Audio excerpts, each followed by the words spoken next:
Everyone, तो कैसे हैं आप सभी। आई होप कि आप सभी अच्छे होंगे। दोस्तों, इस वीडियो में फिर से लेकर के आ चुके हैं आप सभी के लिए एक ऐसा इंपॉर्टेंट टॉपिक हिंदी का जिसे आप तैयार करके 6 में 6 नंबर प्राप्त कर सकते हैं, और वो भी शानदार ट्रिक से।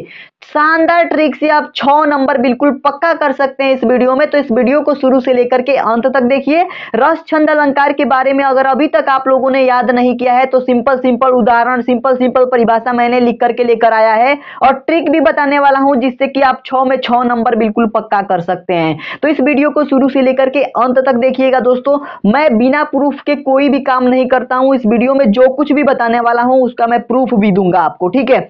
अब देखिए यहाँ पे प्रूफ क्या है। आपके पास जो मॉडल पेपर है इसको अगर आप देखें तो कैसे कैसे क्वेश्चन इस टॉपिक से पूछे जाते हैं, इस बात को आप समझ लीजिए। जो हमारे पास क्वेश्चन होगा ना 12 नंबर में आएगा, और कैसा क्वेश्चन होगा, जैसे वीर रस की परिभाषा या हास्य रस का अस्थाई भाव के साथ उसका उदाहरण लिखिए या परिभाषा लिखिए, ठीक है। इस तरीके से आपसे प्रश्न पूछ सकता है, यानी कि आपको वीर रस या हास्य रस का परिभाषा लिखना है इसके अस्थाई भाव के साथ साथ, ठीक है।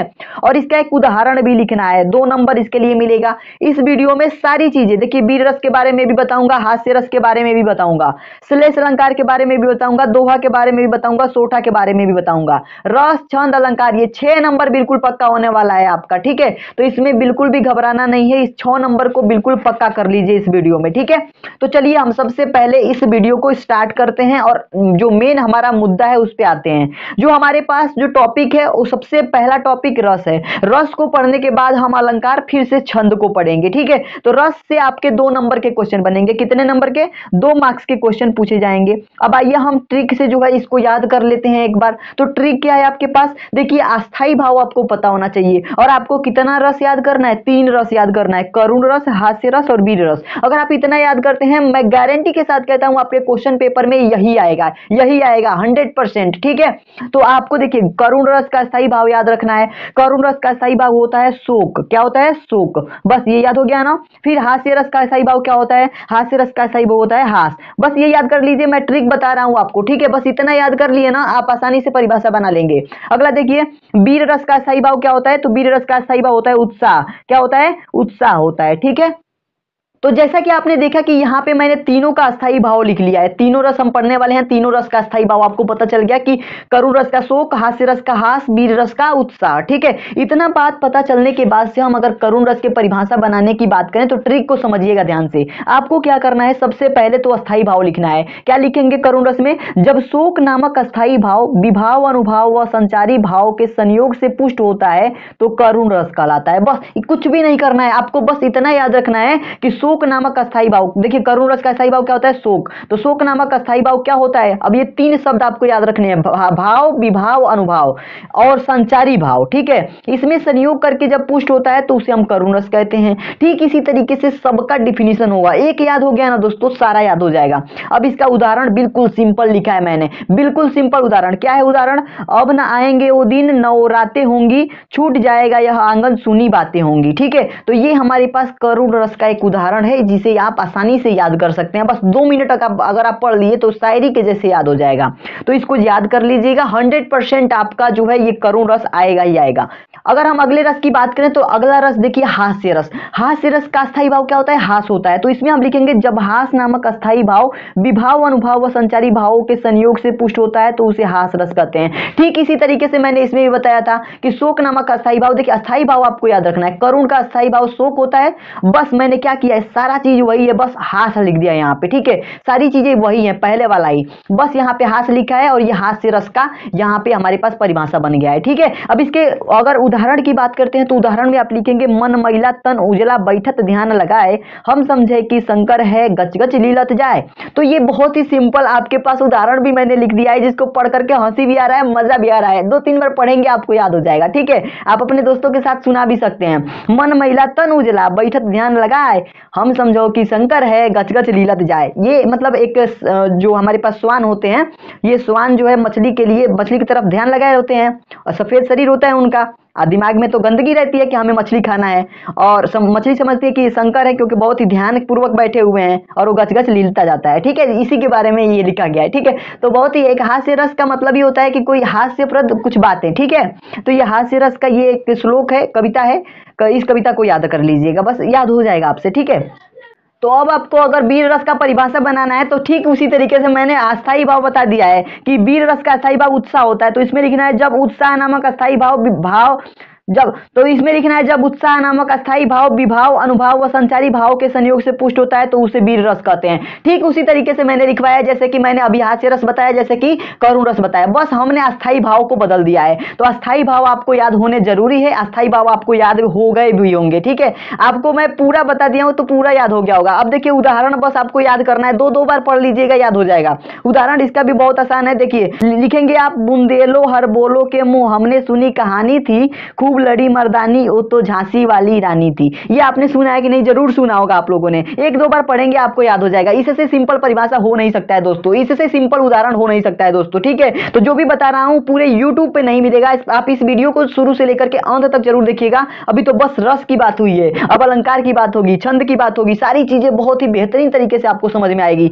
तो चलिए हम अब बात करते हैं अलंकार के बारे में। तो ये 3 रस आप जरूर याद कर लीजिएगा क्योंकि ये सबसे इंपॉर्टेंट रस हैं। ठीक है, यही आपके एग्जाम में आएंगे, 100% की गारंटी देता हूं। ठीक है, अब हम पढ़ेंगे अलंकार के बारे में। तो अलंकार भी बहुत ही सिंपल तरीके से मैंने लिखा हुआ है, आप लोग बहुत ही आसानी से याद कर लेंगे और एग्जामिनर आपको फुल नंबर देगा। पहले बात करेंगे उपमा अलंकार के बारे में क्योंकि ये बहुत ही इंपॉर्टेंट अलंकार है, हर साल आता है, तो इसको याद जरूर कर लीजिएगा। तो इसकी परिभाषा क्या बनेगी? उपमेय और उपमान के समान धर्म कथन को उपमा अलंकार कहते हैं। बस इतना याद कर लीजिएगा, उपमेय और उपमान के समान धर्म कथन को क्या कहते हैं? उपमा अलंकार कहते हैं। अब यहाँ पे समझने वाली बात यह है कि इसमें क्या बताई जाएगी? उपमेय और उपमान में समानता दिखाई जाएगी। समानता का मतलब है जैसे कि उदाहरण देखिए, आपको समझ में आ जाएगा। उदाहरण आपका बहुत ही सिंपल, हरिपद कोमल कमल से, ये एक लाइन याद रखिएगा आप। उपमा अलंकार का आप यहाँ पे उदाहरण लिख देंगे, एग्जामिनर आपको पूरा नंबर दे देगा। हरिपद कोमल कमल से, अब देखिए हरि के जो पद हैं यानी कि जो पैर हैं वो कोमल है, किसके जैसे? कमल के जैसे। तो कमल के जैसे कोमल है यानी कमल से कोमल, उनकी पैर की कोमलता को क्या किया जा रहा है? समानता बताई जा रही है, तो इसको हम कहेंगे उपमा अलंकार। इसमें क्या किया जा रहा है?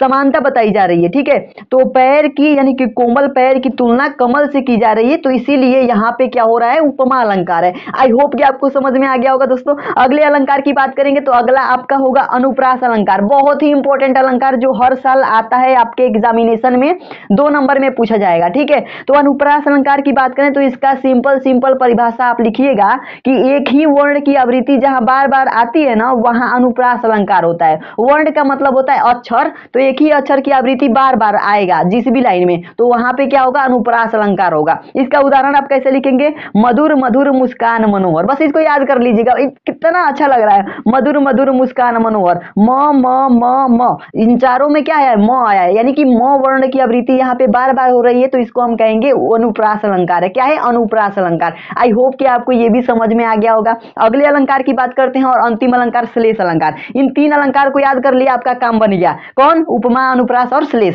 श्लेष अलंकार भी हर साल आता है, तो इसको भी याद कर लीजिएगा। क्या लिखेंगे इसकी परिभाषा? जब एक शब्द एक ही बार प्रयुक्त होता है, यानी कि एक शब्द जब एक ही बार किसी श्लोक में, किसी कविता में, किसी भी लाइन में प्रयोग होगा उसका, और उसके बाद से एक और चीज लिखा गया है कि परंतु उसके 2 या 2 से अधिक अर्थ होते हैं, तब वहां श्लेष अलंकार होता है। जहां पे एक शब्द हो लेकिन उसके अर्थ अलग अलग हो, कई तरह के अर्थ हो, 2 या 2 से अधिक अर्थ हो, तो वहां पे होगा श्लेष अलंकार। जैसे कि मान लीजिए एक सिंपल सा हमने दोहा शुरू से पढ़ा है, बचपन में भी पढ़े होंगे आप, रहीमन पानी राखिए बिन पानी सब सून। कितना सिंपल उदाहरण। अब इसमें जो पानी है ना, पानी का यहाँ पे 3 जो है यहाँ पे अर्थ बन रहा है। पानी को हम कांति भी कहते हैं, पानी को सम्मान भी कहते हैं, और पानी से जल भी होता है। तो ये 3 तरीके का अर्थ निकल रहा है, तो इसका मतलब कि इस लाइन में क्या है? श्लेष अलंकार है। आई होप कि आपको समझ में आया होगा।